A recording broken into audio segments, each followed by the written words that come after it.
Friends அனைவருக்கும் இனிய காலை வணக்கம். டிஎன்பிஎஸ்சியுடைய தமிழ் எலிஜிபிலிட்டி டெஸ்ட் வினாத்தாள்களை நம்ம தொடர்ந்து பார்த்துட்ருக்குறோம். இன்றைக்கும் அதே மாதிரி தான் ஒரு Tamil eligibility test question paper எடுத்திருக்கோம். இந்த கொஷின் பேப்பரில் மொத்தம் 100 கேள்வி இருக்குது. இதில் 50 கேள்வியை மட்டும் நம்ம இந்த வீடியோவில் பார்க்க போகிறோம். என் கூட சேர்ந்து நீங்களும் இந்த 50 கேள்வியை முழுமையாக அட்டன் பண்ணுங்கள். 50 கேள்வி முடிவில் எத்தனை கேள்விக்கு சரியாக ஆன்சர் போட்டிங்க அப்படிங்கிறத மறக்காமல் கமெண்ட்டில் போட்டுவிடுங்க. சரி பாருங்கள், இன்றைய முதல் கேள்வி, தொட்டு வேர் சொல் தருக. தொட்டு அப்படிங்கிறது ஒரு சொல். இந்த சொல்லிலிருந்து வேர் சொல்லை கண்டுபிடிக்கணும். கண்டுபிடிங்க. கண்டுபிடிச்சிருப்பீங்க. விடையை பார்க்கலாமா? தொடு என்பது சரி. இரண்டாவது கேள்வி, வேர் சொல்லை தேர்ந்தெடுத்து எழுதுக. பயின்றால் அப்படிங்கிறது ஒரு சொல்லுங்க. இந்த சொல்லிலிருந்து வேர் சொல்லை கண்டுபிடிக்கணும். கண்டுபிடிங்க. விடையை பார்க்கலாமா? விடை பயில். மூன்றாவது கேள்வி, வருக என்பதன் வேர்ச்சொல் தருக. வருக இது வியங்கோல் வினைமுற்று. இதிலேருந்து வேர்ச்சொல்லை கண்டுபிடிக்க சொல்கிறாங்க. கண்டுபிடிச்சிட்டிங்களா? விடை வா. நான்காவது கேள்வி, நீ விளையாடவில்லையா என்ற வினாவிற்கு கால் வலிக்கும் என்று உரைப்பது எந்த டைப்பான விடையாகும்? எந்த டைப்பான விடைன்னு கேட்குறாங்க. விடையை பார்க்கலாமா? விடை உருவது கூறல் விடை. ஐந்தாவது கேள்வி, தாவரத்தின் பிஞ்சு வகைகளுள் இடம்பெறாத சொல் தேர்க.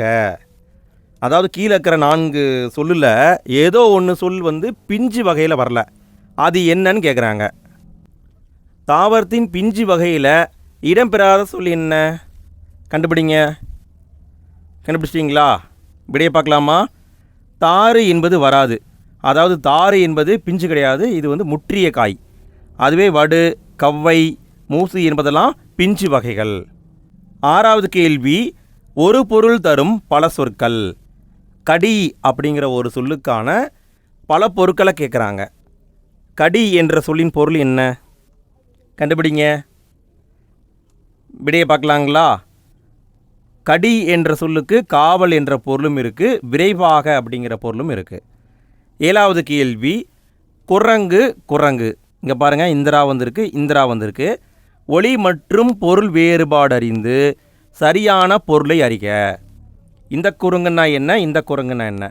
கண்டுபிடிங்க. கண்டுபிடிச்சிட்டிங்களா? விடையை பார்க்கலாமா?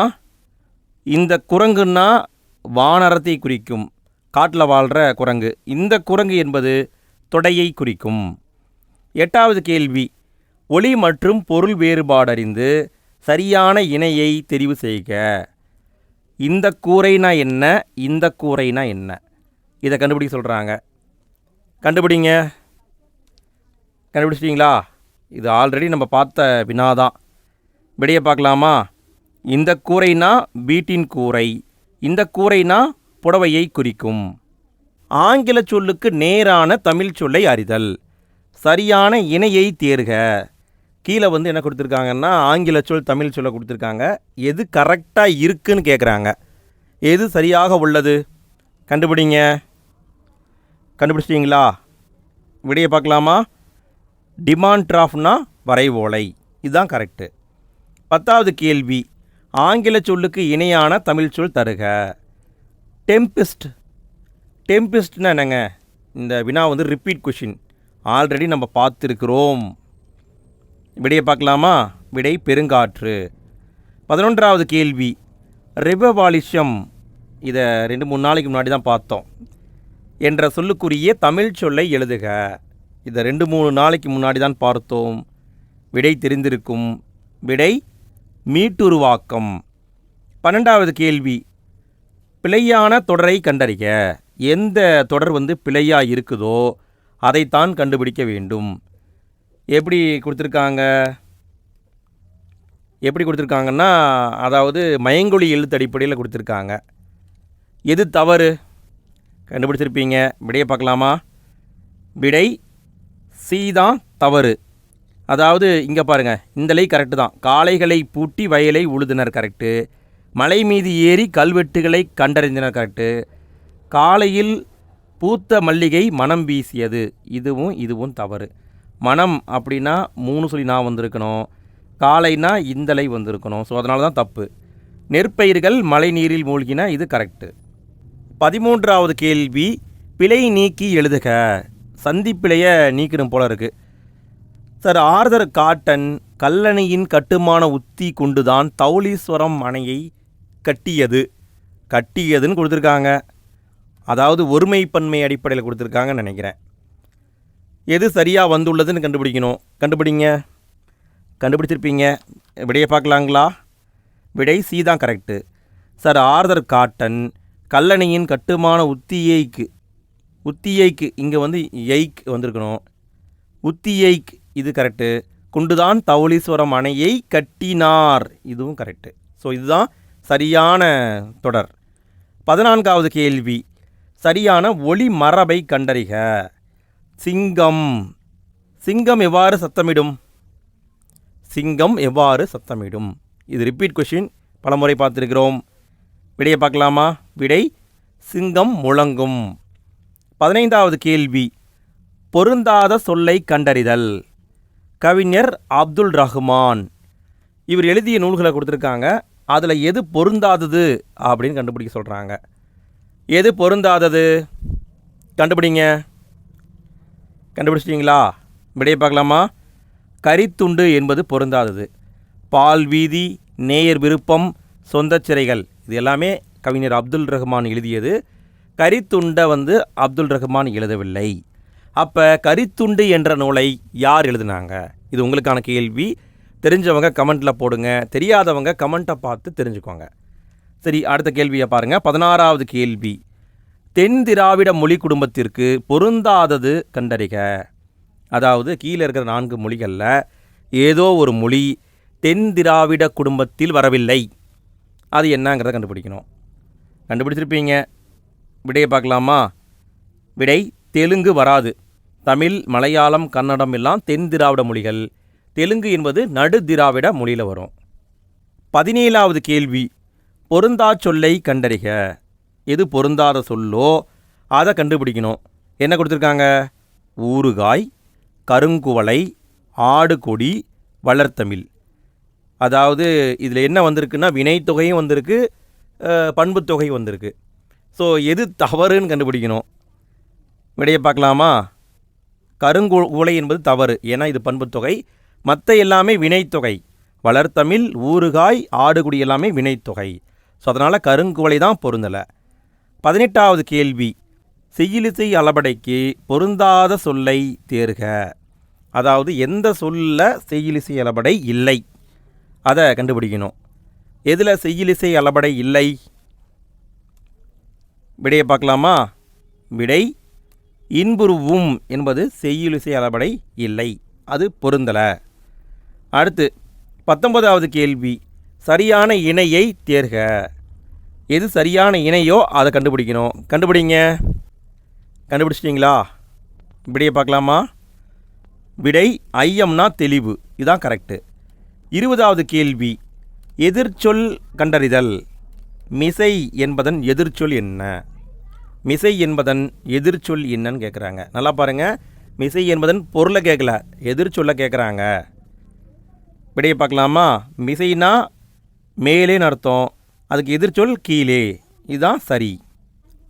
21வது கேள்வி, ஈதல் என்ற சொல்லின் எதிர்ச்சொல்லை எழுதுக. ஈதல், அதுக்கான எதிர்ச்சொல் என்னன்னு கேட்குறாங்க. எதிர்ச்சொல் என்ன? விடையை பார்க்கலாமா? ஈதலுக்கு எதிர்ச்சொல் ஏற்றல். 22வது கேள்வி, பொருளுடைமை என்னும் சொல்லை பிரித்து எழுத கிடைப்பது. பொருளுடைமை இந்த சொல்லை பிரித்து எழுதணும். பிரித்து எழுதுங்க. விடையை பார்க்கலாமா? விடை பொருள் கூட்டல் உடைமை. 23வது கேள்வி, சேர்த்தெழுதுக. இன்பு கூட்டல் உருகு, இதை சேர்த்து எழுதணும். சேர்த்து எழுதுங்க. இன்பு கூட்டல் உருகு. விடையை பார்க்கலாமா? இன்புருகு என்பது கரெக்டு. 24வது கேள்வி, பிரித்தெழுதுக. பெருங்கடல், பெருங்கடல் அப்படிங்கிறத பிரித்து எழுதணும். பிரித்து எழுதுங்க. பிரிச்சிருப்பீங்க. விடையை பார்க்கலாமா? விடை பெருமை கூட்டல் கடல். அடுத்து பாருங்கள், ஒரு பத்தியை கொடுத்துருக்காங்க. கீழ்காணும் பத்தியை படித்து வினாக்களுக்கு விடையை தேர்ந்தெடு. அவங்க வினா கேட்க போகிறாங்க, நம்ம விடையே சொல்லணும். சரி, என்ன கொடுத்துருக்காங்கன்னு பார்த்துடலாமா? விரிவான கருத்தை சுருக்கி சொல்வதே பழமொழியின் சிறப்பு. சான்றாக சுத்தம் சோறு போடும் என்னும் பழமொழி தரும் பொருளை காண்போம். சுத்தம் நோயற்ற வாழ்வை தரும். உடல் ஆரோக்கியமே உழைப்புக்கு அடிப்படை. உழைத்து தேடிய பொருளால் உணவு, உடை, உறைவிடம் ஆகியவற்றை பெறுகிறோம். இவை அனைத்திற்கும் சுத்தமே அடிப்படை.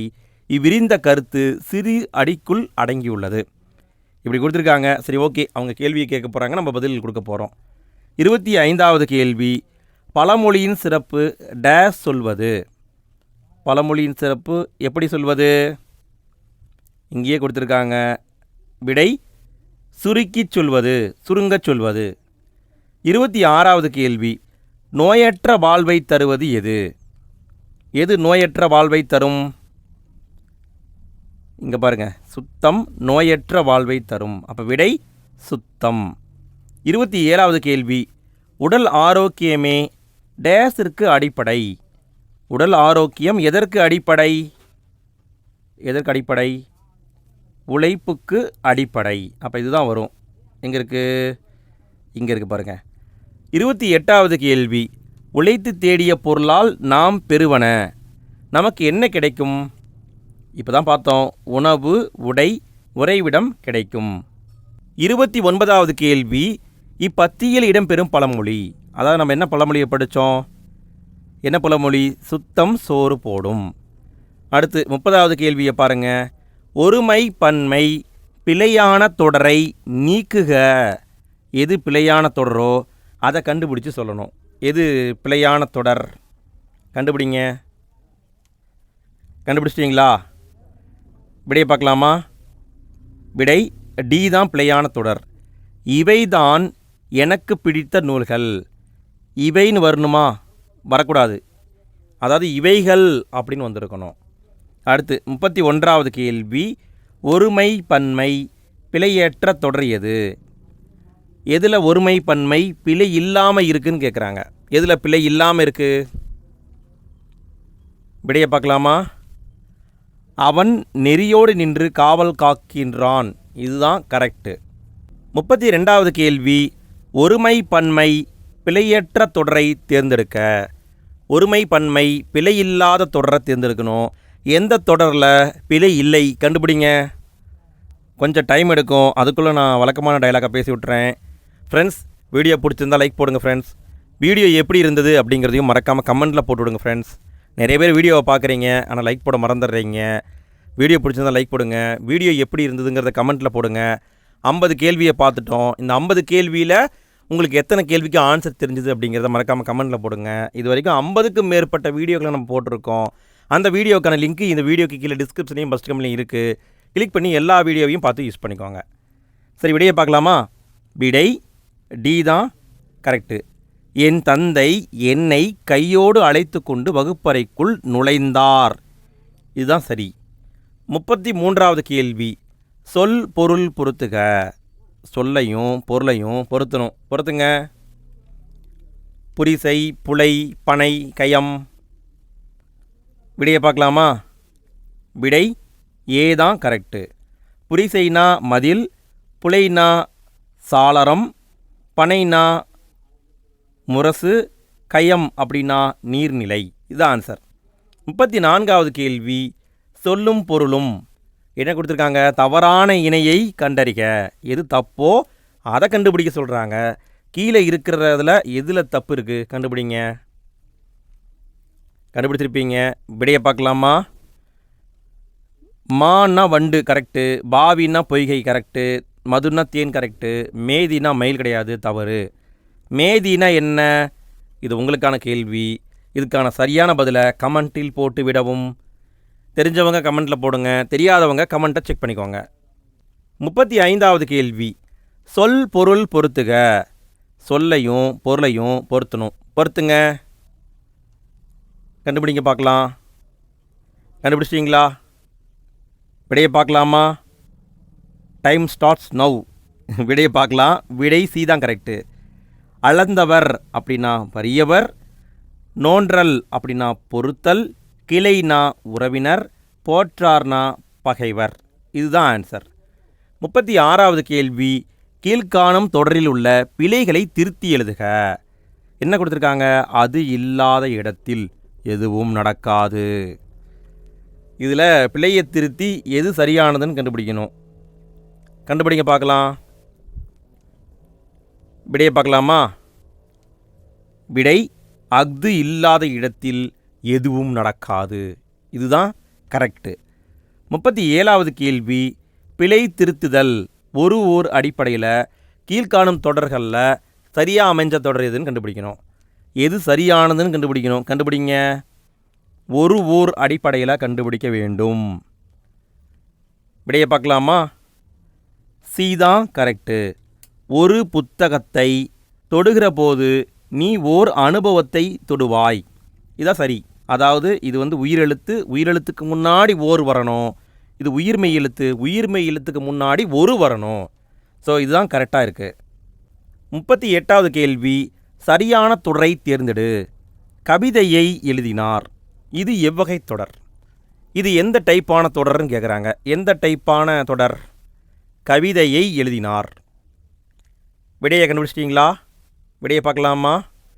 இது வேற்றுமை தொகாநிலை தொடர். தொகைனா மறைந்து வருதல், தொகானா மறையாமல் வர்றது. இங்கே பாருங்கள், இங்கே கவிதையை, அதாவது ஐ என்பது வேற்றுமை உருபு, அது வெளிப்படையாகவே வந்திருக்கு. ஸோ இது வேற்றுமை தொகாநிலை தொடர். 39வது கேள்வி, சரியான தொடரை கண்டறிந்து எழுதுக. எது சரியான தொடரோ அது கண்டுபிடிக்கணும். கண்டுபிடிங்க. எது சரியான தொடர்? விடையை பார்க்கலாமா? கொடியிலுள்ள மலர்களை கொய்து வா. இதுதான் சரியான தொடர். 40வது கேள்வி, பூக்களை பறிக்காதீர். பூக்களை பறிக்காதீர். இது எவ்வகை தொடர்? இது எந்த டைப்பான தொடர்னு கேட்குறாங்க. எந்த டைப்பான தொடர்? விடையை பார்க்கலாமா? விடை, கட்டளை தொடர். 41வது கேள்வி, பின்வரும் சொல்லின் சரியான கூட்டு பெயரை தெரிவு செய்க. எறும்பு. எறும்பு கூட்டமாக இருந்தால் என்னவென்று சொல்வோம்? விடையை பார்க்கலாமா? எறும்பு கூட்டம் சொல்லக்கூடாது, எறும்பு சாறை. இதுதான் கரெக்டு. 42வது கேள்வி, சொற்களின் கூட்டு பெயர்களில் தவறான இணையை கண்டறிக. எது தவறான இணையோ அதை கண்டுபிடிக்கணும். கண்டுபிடிங்க. எது தவறான இணை? விடையை பார்க்கலாமா? மக்கள் கூட்டம் என்பது கரெக்டு, நிறை என்பது கரெக்டு, தென்னந்தோப்பு கரெக்டு, ஆட்டு கூட்டம் கிடையாது, ஆட்டு மந்தைன்னு வந்திருக்கணும். அப்படி வந்திருந்தால் தான் சரி. 43வது கேள்வி, பொருத்தமான பொருளை தெரிவு செய்க. எழுத்தாளர் ராஜம் கிருஷ்ணனின் சாகித்ய அகாதமி விருது பெற்ற நூல் எது? ராஜம் கிருஷ்ணன் ஒருத்தர் இருக்கார், அவருக்கு சாகித்ய அகாதமி விருதை பெற்று தந்த நூல் எதுன்னு கேட்குறாங்க. எந்த நூல்? விடையை பார்க்கலாமா? வேருக்கு நீர். 44வது கேள்வி, சிறப்பு பெயர் முன்னும் பொது பெயர் பின்னும் அமைந்திருப்பது எது? சிறப்பு பெயர் முன்னும் பொது பெயர் பின்னும் அமைந்திருக்கிற சொல் எதுன்னு கண்டுபிடிக்கணும். கண்டுபிடிங்க. விடையை பார்க்கலாமா? விடை, சாரை பாம்பு என்பது தான் சிறப்பு பெயர் முன்னாடியும் பொது பெயர் பின்னாடியும் அமைஞ்சிருக்கு. பாம்புங்கிறது பொதுவான பெயர், சாரை என்பது அதை மட்டும் குறிக்கக்கூடிய சிறப்பு பெயர். 45வது கேள்வி, காலம் கறந்த பெயரெச்சம் எது? காலம் கறந்த பெயரெச்சம் எதுன்னு கேட்குறாங்க. எது காலம் கறந்த பெயரெச்சம்? விடையை பார்க்கலாமா? வினைத்தொகை தான் காலம் கறந்த பெயரெச்சம். 46வது கேள்வி, கலைச்சொல் அறிதல். வெர்ல்விண்ட். இதற்கான கலைச்சொல் என்னன்னு கேட்குறாங்க. விடை, சுழல் காற்று. 47வது கேள்வி, கொடுக்கப்பட்டுள்ள கலைச்சொல்லின் பொருளை அறிந்து தெரிவு செய்க. மெரெயின் கிரியேச்சர். இதுக்கான கலைச்சொல் என்னன்னு கேட்குறாங்க. இதுக்கான கலைச்சொல் என்ன? விடையை பார்க்கலாங்களா? விடை, கடல்வாழ் உயிரினம். 48வது கேள்வி, கூற்று காரணம் சரியா தவறா அந்த மாதிரி கேட்டிருக்காங்க. கூற்று, என் அம்மை வந்தாள் என்று மாட்டை பார்த்து கூறுவது திணை வலுவமைதி ஆகும். காரணம், ஓப்பின் காரணமாக அஃறிணை உயர்த்தினியாக கொல்லப்பட்டது. இது சரியான்னு பாருங்க. கண்டுபிடிச்சிட்டிங்களா? விடையை பார்க்கலாமா? விடை கூற்றும் சரி காரணமும் சரி. 49வது கேள்வி, கூற்று காரணம் சரியா தவறான்னு கொடுத்துருக்காங்க. கூற்று தாய் சேய் என்பது ஓமை தொகை. காரணம் ஓம உருபு மறைந்து வந்துள்ளது. சரியான்னு பாருங்க, தவறான்னு பாருங்க. விடையை பார்க்கலாமா? விடை கூற்று காரணம் ரெண்டுமே தவறு தான். தாய் சேய் என்பது ஊமை தொகை கிடையாது, உம்மை தொகை. தாயும் சேயும் அப்படின்னு வந்திருக்கணும். ஸோ இது வந்து ஊமை தொகை கிடையாது, உம்மை தொகை. 50வது கேள்வி, கூற்று காரணம் சரியா தவறா அந்த டைப்பில் கொடுத்துருக்காங்க. கூற்று மலேயாவில் உள்ள தமிழர்களின் ரத்தம் நேதாஜியின் மூளையில் கட்டியாக உள்ளது என்று சர்ச்சில் கூறினார். காரணம் தமிழ் மக்களின் துணையுடன் போராடிய நேதாஜியை கொண்டு சர்ச்சில் கோபம் கொண்டார். பாருங்க, சரியா தவறான்னு கண்டுபிடிங்க. கடைசி கேள்விங்க. 50 கேள்வியை பார்த்துட்டோம். எத்தனை கேள்விக்கு நீங்கள் ஆன்சர் போட்டீங்க அப்படிங்கிறத மறக்காமல் கமெண்ட்டில் போட்டு விடுங்க. அடுத்த 50 கேள்விக்கான வீடியோ ரெடி பண்ணோடனே எண்டு ஸ்க்ரீனில் வச்சிட்றேன். ஃப்யூச்சரில் வீடியோவை பார்க்குறவங்க எண்டு ஸ்க்ரீனை டச் பண்ணுங்கள். தொடர்ந்து இந்த கொஷின் பேப்பர் வீடியோ ஓடிக்கிட்டே இருக்கும். விடையை பார்க்கலாமா? விடை கூற்று காரணம் இரண்டும் சரிதான். ஓகே ஃப்ரெண்ட்ஸ், அடுத்த வீடியோவில் சந்திப்போம். நன்றி.